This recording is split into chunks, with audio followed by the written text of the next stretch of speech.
Praise the Lord. கர்த்தரும் இரட்சகருமாகிய இயேசு கிறிஸ்துவின் இனிய நாமத்தினாலே உங்கள் அனைவருக்கும் என் அன்பின் வாழ்த்துக்கள்.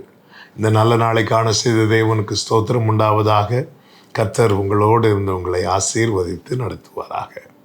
யாத்திராகமம் 4வது அதிகாரம் 14வது வசனம். அப்பொழுது கர்த்தர் மோசேயின் மேல் கோபம் மூண்டவராகி, லேவியனாகிய ஆரோன் உன் சகோதரன் அல்லவா? அவன் நன்றாய் பேசுகிறவன் என்று அறிவேன். அவன் உன்னை சந்திக்க புறப்பட்டு வருகிறான். உன்னை காணும்போது அவன் இருதயம் மகிழும். கர்த்தருடைய பரிசுத்த நாமத்திற்கு மகிமை உண்டாவதாக. மீதியான் தேசத்திலே ஓரே பர்வதத்திலே கர்த்தர் முச்செடியில் எழுந்தருளி மோசேக்கு தம்மை வெளிப்படுத்துகிறார்.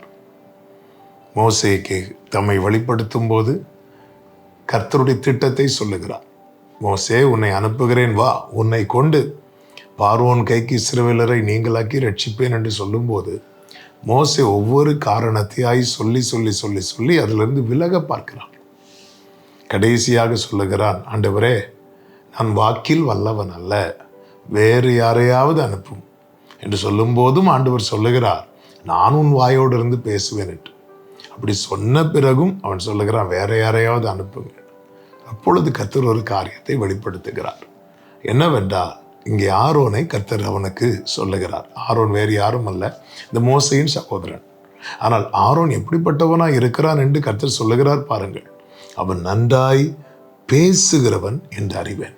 மோசேயோ மந்தனா உள்ளவனாய் இருக்கிறான், திக்கி திக்கி பேசுகிறவனாய் காணப்படுகிறான். ஆனால் கர்த்தர் மீண்டும் மீண்டும் மோசையை தான் கூப்பிடுகிறார். ஆமென்.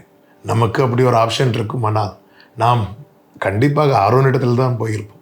திக்கி திக்கி பேசுகிற மோசே எங்கே, நன்றாய் பேசுகிற ஆரோன் எங்கே? ஆனால் ஆண்டவரை பாருங்கள். ஆண்டவர் முன்குறித்து தெரிந்தெடுக்கிற தேவன், திறமையை வைத்து தெரிந்தெடுக்கிறவர் அல்ல, முன்குறித்து தெரிந்தெடுக்கிற தேவன். திறமையை வைத்து தெரிந்தெடுத்திருப்பாரானால் நம்மை விட நன்றாய் செயல்படுகிற எத்தனையோ பேர் இன்னும் இருக்கிறார்கள். இந்த நாளிலே தேவனால் அழைக்கப்பட்ட, தெரிந்தெடுக்கப்பட்ட ஒவ்வொரு தேவ பிள்ளையும் அறிந்து கொள்ள வேண்டிய சத்தியம் இது. எல்லாவற்றிலும் நன்றாய் நம்மை விட செயல்படுகிற ஆரோன்கள் இந்த பூமியில் இருக்கிறார்கள். அப்படி இருந்தும் நம்மிடத்தில் மீண்டும் மீண்டும் நம்மை தேடி நம்மை தெரிந்தெடுக்க காரணம் என்னவென்றால், தேவன் நம்மேல் வைத்த அவருடைய தீர்மானமும் அவருடைய கிருபையும் மிக பெரிதாய் இருக்கிறதுனால. எனவே அழைப்பையும் தெரிந்து கொள்ளுதலையும் கனப்படுத்தி பழகுவோம்.